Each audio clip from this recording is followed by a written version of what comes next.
What's up, guys? Welcome back to a special episode.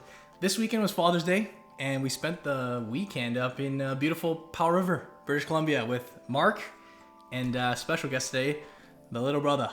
Hey, Jesse's with us today. Jesse's here because this is a topic that we can all contribute to. The video title today is going to be 8 ways, or something along the lines of this. 8 ways that we have been brought up that have helped shape the way we view money, and ways that you have implemented in our upbringing that have made us more comfortable with money, that have made us better with managing money, and obviously some introductions to the stock market. I know we have a lot of families that watch this channel, parents, maybe some kids with parents, but kids with parents? Kids with parents. Rare cases. There are rare Not cases. all. Not all. Okay. So let's go into 8 ways today, guys. Jesse, thank you for coming on the channel. No worries. Super excited to be here. Mostly for Father's Day, but also for the video. Nice. We gotta have some great contributions from you. And Dad, glad to see you. I'm so happy. This has been yesterday, best Father's Day ever. So Ever? I think ever. Well, other than 97 and 95 when you guys were born, I remember my first Father's Day with each of you, being a dad with you guys. Those were special, This obviously. one beats it. This one, well, you're both here. The first one only Brandon was around, and then you joined 2 years later. And- So yeah. We whipped his butt in golf. Oh You think man, you that had was to the- bring that up. That was Yeah, we went golfing yesterday, and it was a tradition, Father's Day tradition, right? And I don't know if you whipped my butt, but you beat me. Spanked No, I don't you, think so. yeah. Okay. I don't think so. So, I remember beating you guys at Jolly John's mini golf back in the day. I don't know if you remember that, probably not, but Sometimes I blocked that out. It's in there. okay. Trust me. Well, let's talk about 8 ways that 8 things that you can almost teach your kids or implement them that helped us. And I want to start this video off with a booklet. And this booklet was something we dug up prior to this video. Here's a fun one. It's a little bit old, as you may be able to tell. The book in and of itself is just a normal book. Count livre comptable. It's what's inside. But it's what's inside. treasures It's inside. what's inside that matters, because this is what we would call a journal that you did for us, Dad. I'll actually put some things up on the screen for you guys, so that you can see, maybe some screenshots of what and whatnot. But in this journal, dating back to June of 2006, so I would have been You would have been 11. So and Jesse 10 or 9. 15 years ago this month.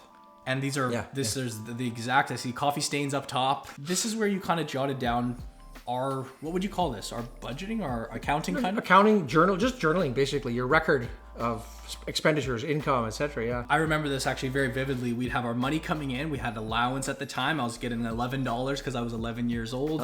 Jesse getting a little bit less. But as you go through this list, you'll see a lost tooth, actually. That was income. That was income. That was one of my most reliable sources of income at the time. Times 2. So Almost broke me. a couple teeth missing were for $4 total. 17. You Another were the tooth tooth? fairy. Oh. Wait, shoot. what? I was a tooth fairy. No. Seriously. And, I was the Easter Bunny. And what's important about this journal, and the teaching point that we want to start with, is this little debit section where when we made a purchase, and in this case, I'm showcasing my lacrosse stick purchase, which I guess at the time I bought a lacrosse stick. We had a little deal going where every time we made a purchase, we committed 50% of that purchase price to our long-term savings. Dad, what was that all about? Well, first of all, it wasn't a deal; it was a rule. Yeah, well, it was a one-handed But you deal, accepted the rule because you wanted the money. So yeah, back in the day, it was sort of an early attempt to teach you guys, I think, like the value of money and how the system works. And essentially, pretty much everybody, some money comes in, and then you have things you want to spend the money on. Some things you have to, some things you get to. And the idea was here just to implement that structure in your mind as to how that works. And so I've always been an advocate, not since I was 11, but since I was quite young, on saving part of your money for your future. So the rule I put into place was you build up your pot of gold, your income. When you go to buy something, you had to take 50% of that amount, whatever you spent, and put it into what we called at the time long-term savings. So a separate account where, let's say you spent $20 on item X, you would have to take $10 and put it away. You guys, there was no pushback at the time, at least overtly there's no pushback, but the idea was just to implement both. When you have money, a pot there, you make You a don't want to choice. spend it all. You make a choice when you're willing to spend. Yeah. You should also be making that commitment to something for your future. If you have $1,000 in your bank account, that doesn't mean you should go spend $1,000 on goods and services. You should be mentally compartmentalizing some of that. And in this case, it was forced, but it was a very early start on for us. Before we get further, I'm looking here, Jesse. October 7th. Probably same London month, Drugs Yu-Gi-Oh cards, some deck sleeves. Was this 2019? Probably was, to be honest. I wouldn't be surprised. God, you spent like 13% of your money on deck sleeves and Yu-Gi-Oh See, and the cards. thing is, if you were smart, you would realize that now those would have been worth so much more. You are left them in the box. True investor of the family. I knew, right and I there. had the sleeves to keep them in good condition. But I think this was cool because I think it's a nice middle ground. Because obviously, giving your children allowance is a bit of a hot topic. Some people agree, some people disagree. But this was good. It's because you're providing us the opportunity to learn how to manage the money, not just giving us money to do with what we please. Right. I love it. Yeah. I thought I'd cover the food and the shelter and that type of thing. And then, yeah, I think it teaches fair. you good, responsible investing and savings and spending habits. I think that's fair. Well, let's move on to point number 2. And this is one, Dad. I remember, this is a stock market channel, and I've been investing since I was quite young with your help, Jesse, as well. I remember you came home one day and you had a big Excel spreadsheet printed out, stapled together 4, 5, 6 pages of a bunch of companies. And one day you gave me a pen or a highlighter and you said, go through this list and highlight companies that stick out to you. And I remember saying, if you wanted to invest in a company, which of these would you choose? Yeah, let me be clear on that. Before I owned any individual stocks, I owned mutual funds probably at the time, but you said, you want to go buy some individual stocks? Highlight some of these. And going through the list, most of them I had no clue what these companies were. I was still quite young at the time. But there's definitely some companies, the Disneys, the McDonald's, the Coca-Colas, that you do recognize as a child. And ultimately, after highlighting and essentially narrowing down that selection, we came up with some stocks that I guess made the final list. And those ended up being some of the first companies we ever owned at a young age. Yeah. And I think that's a really valuable, it was a cool way of teaching us, Dad, that when you buy a stock, you are becoming an owner of a business. And that's something that we try to preach here so much on the channel. You have to think like a shareholder. And even from a young age, as a kid, you may not understand what a 52-week high is or what the yield is and all these charts. I did not understand at the time, but I did recognize McDonald's. I like that company. I eat a lot of Happy Meals. That's a stock that may be good for my portfolio. And I think that's a great way to get your kids started in the stock market, is identifying those types of companies. And there's merit to that even in your adult years, right? Even in the adult years. Invest in companies that you understand and that you recognize, that are going to be around for a long time. When you're a kid, you don't know these, startup tech companies, but you are aware of the McDonald's, the Coca-Colas, the Walmarts, all these blue chips. Too many people go out and buy stocks that they have no clue what they do. Rule number 1 should at least be to be familiar with the business. Well, sort of as a basic, understand the business that you're buying if you're going to be an actual investor. And that was kind of the goal then, was to essentially, like you just said, Brandon, is make you understand that when you are an investor, you are a part owner of that company. So you can literally own part of McDonald's. And we like to sort of have that when we're going there and we're spending money on those Happy Meals or whatever you're buying today, that you're kind of part of that ecosystem. Part 2 to that question, we get asked all the time, how do you set up a fund, an investment account for your kids? Because clearly you're too young. In fact, I've even seen that you've mentioned on our channel before, like you started investing, age 10 or whatever, and people say, well, you can't. And just quick on that, in Canada, you have to be age of majority to sign a contract to open the account. So 18 across most of the country, 19 here in British Columbia. But as a parent, you can open up what's called an in-trust account. It's an informal trust. So I would open up an investment account, Mark Beavis, in trust for Brandon Beavis or in trust for Jesse Beavis. I then go and make the legal contract, the legal obligation. But we're still involved. We still have the discussions ourselves. And you would make the choice. As a matter of fact, here, what do you want to buy? McDonald's. Well, I'm not going to go and tell you don't, because they're trading at a high valuation. You absolutely could take control, but the idea would be to give us the opportunity to make the decisions on our own. Great point. Because legally you taking care of it. Many parents do just take control, and that's better than doing nothing. But to bring the children and get them involved, and then what happens is you can manage those. The funds, I guess, legally belong to the child because they have to be used for the benefit of the child. When that child turns the age of majority, so 19 here in BC. I remember that day when the account got shifted. We just did the paperwork over to remove my name from the account, and it goes into the kid's name at that point. From that point on, you wash your hands of it, and they can go out and blow all the money if they want. But hopefully over the years you've instilled the whole concept of investing is buying good quality assets that you're going to hold for many years, etc., etc. I think it worked with you guys.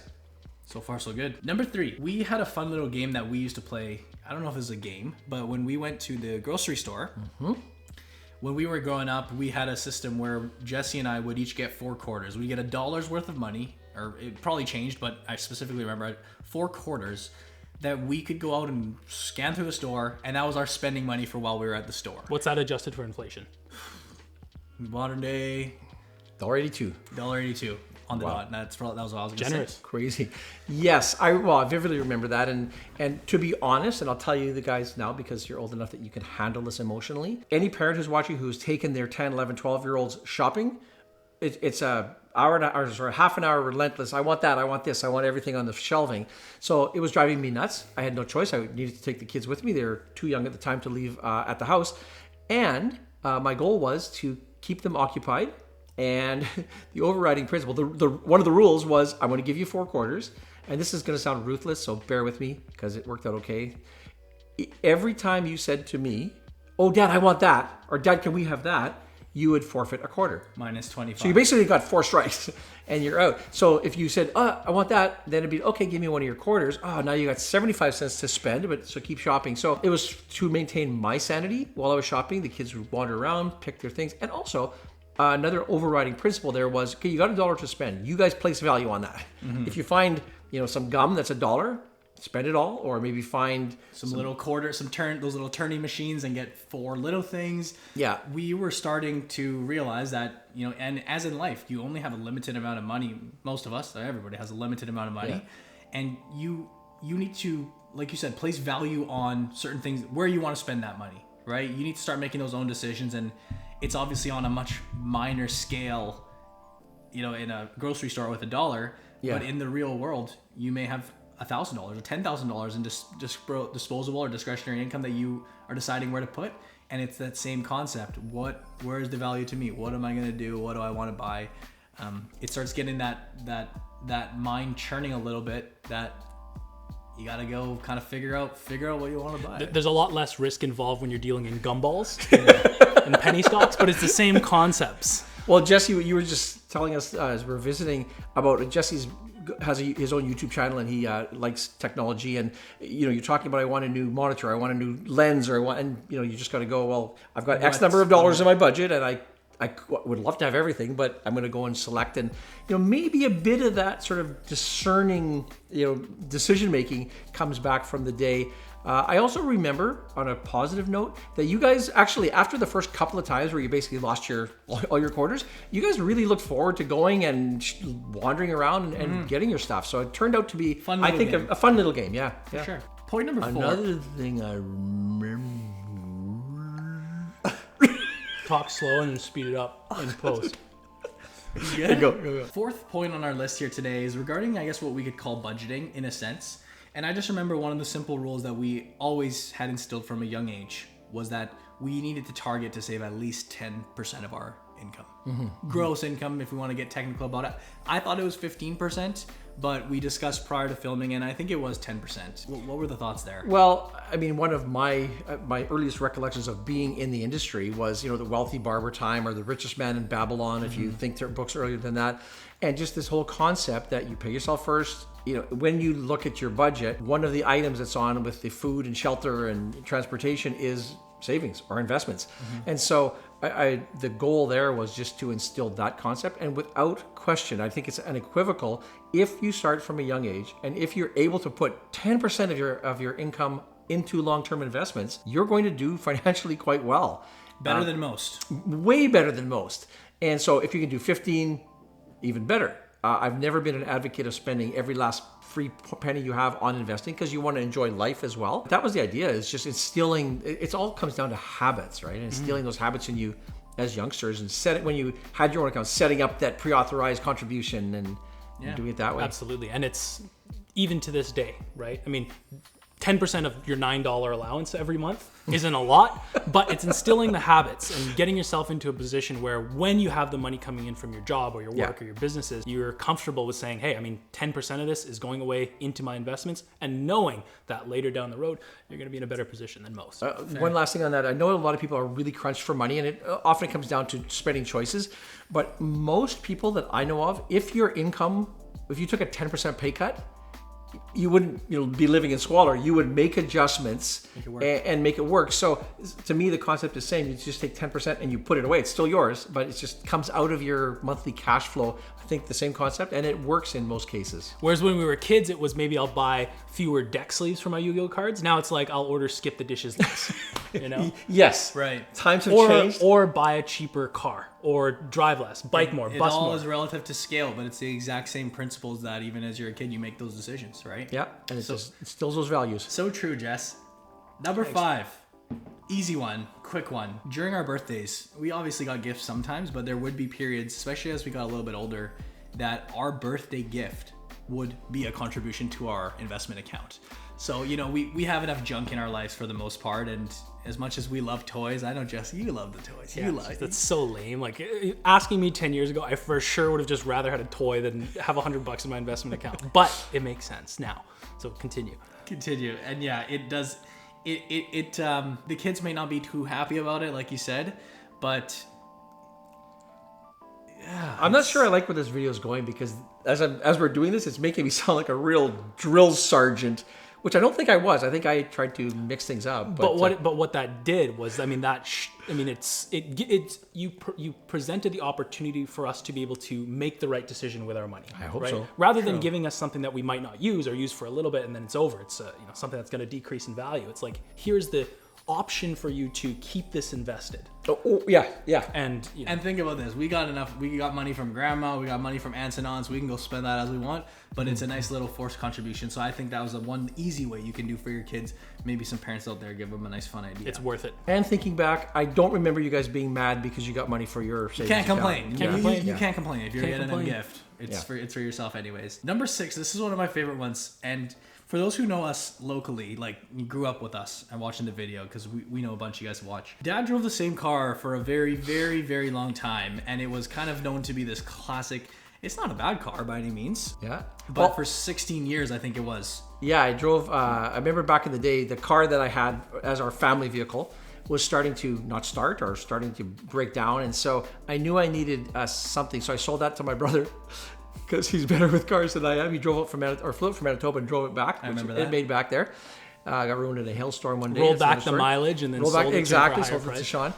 But I wanted something that was more reliable to get the kids around, because they're very, very active at that age. And you guys were at the time were very involved in sports and basketball in particular. And so I was kind of one of those dads that shuttled kids around. Dad. He was the dad. He was the shuttle. The shuttle driver.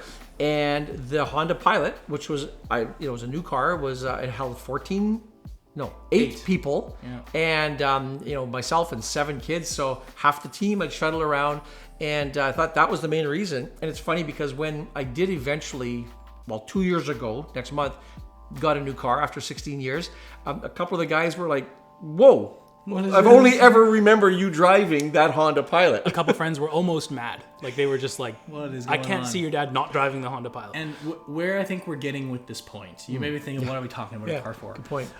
As a kid, as a child looking up to you, Dad, we asked you over the years, like, are you going to get a new car? Can we get a new car? In fact, you suggested we got a new car. Get a new car? And you see families around a Hummer. I remember being in Phoenix with you guys, and we rented a Dodge Charger, and you guys said, "We got to get one of those when you get But home." you still held out for another 8 years. Yeah, something like that. Anywho, in life, you see all these people around you, the kids you grew up, the families you grew up with, they got the nicest, flashiest car.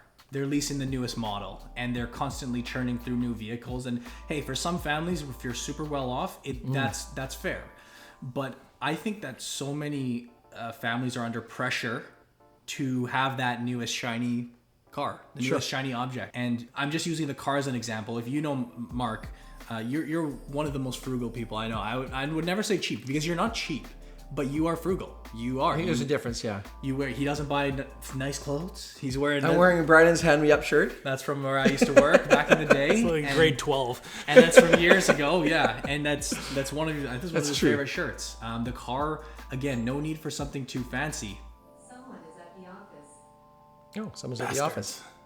Oh, carry on. Nance will take care of that. So yeah, from the clothes to the things you buy, the things you wear. I think as a child looking up to that, we never felt under pressure to go beyond our means for something. And obviously you have your wants and desires, but by you being a role model in a sense of being frugal, and you did have the money to do more. It's just that the car did its job. It did what it needed. Today, Jesse, you were just saying, Jesse's driving the Honda Pilot now. I passed it on to Jesse. It's still going. And I'm going to pass it down to my kids.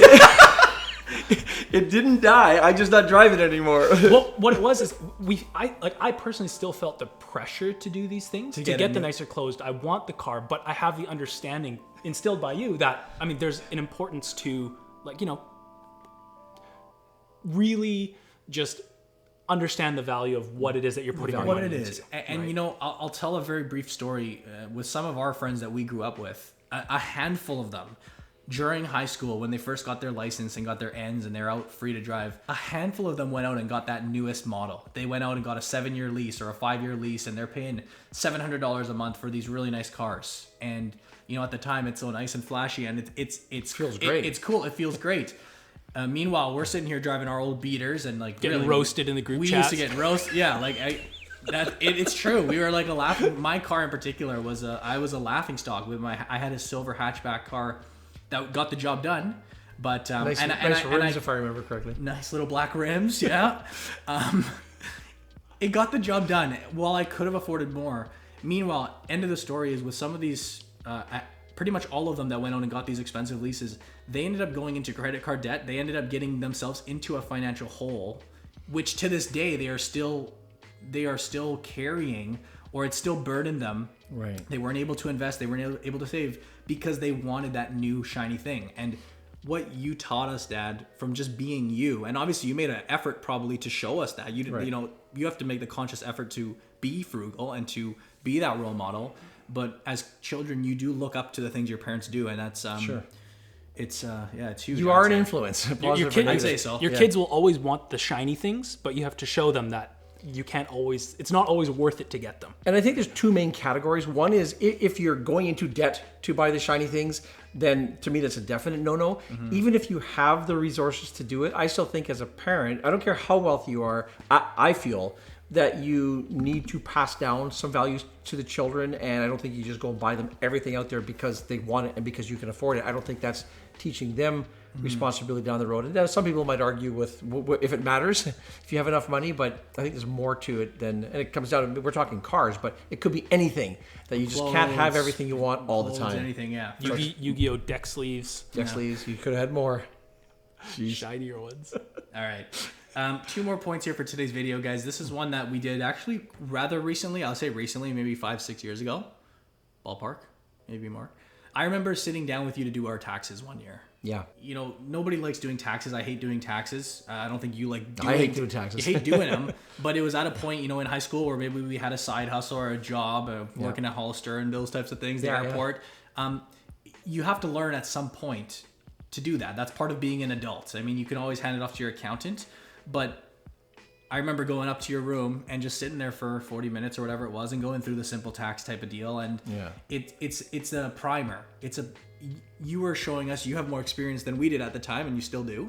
But it was integrating us into the world of kind of being an adult and doing things like that. And that doesn't have to be for taxes. That could be for going over your portfolio statement. So that could be going over something where you were, as a unit, we all sat down and you know, took your lead on just getting something done that you would need to get done, you know, down the road, right? It acknowledges it and makes it real. Like, this is something that you have to understand, that you have to be able to do, and it gives you that perspective as to, I mean, this is something that your parents had been doing for you for a long time, or you've heard your parents doing, or, you know, people around you, but now it's like, okay, this is something you're gonna have to do and figure out the rest of your life. So let's learn how to do it.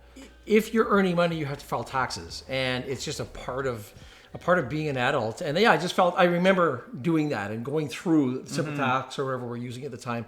And it kind of opened up a world to you. I remember you going like, Jesse, wow, I never thought of these things. And like Jesse said, as you get older, you know, when you're in your high school years and, you know, you don't really grasp the idea that the government gets some of your money and that you have to sock some away. Yeah, you know it happens, but like, you know. Do you really know? Yeah. Until... Sometimes the government pays you. Why? Sometimes because you pay them too much. Exactly. So it's just that integration that I think is, obviously this has to be done at the right age. You don't do this for a 6-year-old. Yeah. But I think in your later teens, as you're starting to become more of an adult, I think that's a wise thing to do. I found it interesting that you had brought that up, because I mean, the investing stuff is, you know, fun, and there's a lot more fun things. Taxes isn't fun, but you brought that up, and I'm glad that kind of played a role. So now we're going to touch on fraud. Just touch the surface. Point number 8. And this is our final one for today. And this is one that we're going to just title here, Moving Out Early. is something that I think may not be right for everybody, but for both myself and Jesse, we moved out when we were about 20-ish, maybe a little bit younger, quite young in the modern day. You know, I know some kids are living with their parents till their 30s these days, right? Especially in Vancouver. Especially in Vancouver. I mean, it can be tricky there, Toronto, etc. But we made the decision. We were not forced. We were not kicked out. It was just a simple choice that we wanted to go out and live on our own. And there's probably a number of reasons for that. But speaking for myself, I wanted to be in a position where I had to be an adult and learn about finances, and learn about rent, and learn about income and how to budget well. Because when you're living at home, it's easy to kind of just kick back and be lazy. And making that jump forced me into a position to go do that. I am sure it was similar for you. Yeah, I mean, that all ended up coming later for me, because when I moved out, it was more of just like a full send kind of thing. Like, it was like, I want to go. I know this is something I want to do. Let's learn and experience as we go along with it. And then all of those things started coming to fruition when, in terms of like, okay, well, yeah, I didn't know you had to pay for heat and water separately. Like, that was just a thing. I thought it was included in rent. Like, no, it's not. And when you kind of take that leap, and move out on your own, and you become responsible for that. Just like, sitting down and doing your taxes, it becomes real. It becomes something that you have to deal with. And something that people will deal with inevitably. So in our opinion, or I should say in my opinion, why not learn that young? It's fun. That's, you learn to experiment. You don't want to be, I don't know. If you're in the position to be able to do it. There are some situations in which it's probably not a good idea to move out. Right. Yeah. But if you are somebody like us who wanted that experience, or felt like, we're in the position to be able to do it, right, and we value that experience, then yeah, I mean, that's exactly what moving out did for us. Real life lesson. And I know in both your cases, it hurt. I mean, at the end, like financially, it's costly. It still hurts. Still hurts. Yeah, it costs. It takes a huge chunk of most young people's income for sure. Now, I remember when you were like, I'm going to guess around 15, where you specifically said the day I turn 18, I'm moving out. That was just because that was teen angst. I was just mad. I was just mad at you. So I got 2 bonus years. Too much journaling. You're sick and tired of all the journaling. Well, look, I'm building up all this money in my Pokemon account. Yeah. Yeah. But I think getting out early, there's pros and cons, right? It depends on each person. Culturally, certain cultures are very different. Yeah, certain cultures the generations just live together, and that's just the norm. And it's not to say, oh well, because I'm just gonna leave my family if that's what you do. No, it's just if it makes sense, I think it can be a step that forces you into a position where you have to be good with your finances. Otherwise, you're screwed. Otherwise, you end up on the streets or probably back home with your parents. But another little element as well. Around that same age, at the same age, you started working for my company. Yeah, and I remember you coming to me and saying, Dad, maybe it's a good idea if I move out. I don't know what was all behind the thought, but I thought, because we're going to be spending 8 hours a day at the office together. Yeah, that's enough. And then going back home, and it was probably that was one of the factors too. Probably from a non-financial perspective, probably pretty wise. I applied and didn't get the job. My job. Yeah, at your work. Yeah, well, actually, Jesse, before Brandon, expressed interest in the business and actually took some of the beginner courses, and then decided that he wanted to be more creative with his life and become a registered hairstylist? A hairstylist. Yeah, registered. He's a professional hairstylist. On the topic of hairstylists, we'll give him a plug. He just reached 10,000 subscribers. 11.5. 12 today. Jesse has 12 today? Yeah. Jesse's Barbershop, a going concern. And if you have hair, you're going to want to check that out. Don't worry about that, guys, because today this is about our experience as growing up with a financial advisor as a father. I was about to cut that entire part out. Okay, great. But why don't you send us off here, Beef? Yeah, why don't we wrap it up with that? Because, I think at the end of the day, it goes without saying, your parents are the ones that shape you in many ways, but especially financially. And in too many places, too many areas of the world, even here, there's just so much financial illiteracy out there. And it's not necessarily the parents' faults, because maybe they were brought up in such a way. Generation to generation. They don't teach this stuff in school. Yeah. They don't at all. So if generationally you're learning these habits, that's of course what you're going to pass down. But if you're able to break that cycle, and it starts with the parents, really. You can't expect a kid to just learn this stuff all of a sudden, unless they're very... No, you can't. You got to start with the parents, I'd say. I think ultimately, parents have a lot of responsibilities, And one of them, I think, is teaching your children to thrive in the real world financially. Absolutely. And that starts with educating themselves so that they can pass that down. For sure. We were lucky enough to have a financial advisor as a father who saw the value and understood the value in instilling this kind of stuff in us. And I mean, if you're, you have kids or you're going to have kids or whatever the case is, it's going to be your responsibility to educate yourself so that you can pass this information down, through the next generations and through Take the it chain. seriously, because it just doesn't go away after you're 20. All of a sudden, don't worry about money anymore. It's there. Yeah. There's unfortunately people that go their entire lives worrying about money. A lot. It's not only when you first move out. It's not only when you have your first child. Some people, as you've talked about in your recent videos, leading up to retirement, people are still stressing about money. That's a very good point, because you look at the surveys, and a huge percentage, more than 50% of Canadians worry about money, whether you're young or old, or even if you're wealthy, you worry about losing your wealth. So I'm not just crunching numbers, but just understanding the system and how money works and how to value things and what's important and what isn't, I think would hopefully take a bit of stress away. You'd hope. Half the population, the adult population. Crazy. Yeah. All right. Well, if you guys enjoyed today's video, we'd really appreciate it if you drop a big thumbs up. We had a ton of fun doing this, and finally we get together. Finally. Yeah. But if you guys enjoy like this, dropping a thumbs up is just a great way of showing your support. Completely free. You can subscribe for more content, and you have to make sure you hit that bell because YouTube just sometimes doesn't notify you. I'd like to do more videos like this now that COVID is gone. Yeah. Well, going. If you want to see more of me, make sure you hit that thumbs up button. But if you don't hit the thumbs down. Just leave it. Just leave it. I'm going to be a dad, and I'm just going to say, like, yesterday, probably one of the best Father's Days I've ever had, with such a long break from being with my boys, and they were able to come to my home. We went out golfing, and they kicked my ass, but still, it was awesome. And if you can sense the joy in my heart, give us a thumbs up. That's really reaching low, right? But I'm speaking from the bottom. Hey, we're YouTubers. We're all sellouts. That came from the heart. So came from the heart. Yeah. Yeah, that helps. Yeah. And leave us some comments down below. We actually would love to hear from children, people like us, parents. Anybody out there, really. We touched on a lot of stuff, and there's going to be a lot of contradicting opinions. Feel free to leave them down in the comments. It always helps. And But I hope everyone had as good of a Father's Day as we did. It was also your birthday yesterday, Dad, but that's Another day older. Another day older. Another day wiser. Yeah. As always, we have our Investing Academy down below. Can't forget about that. If you are looking for training in Canada.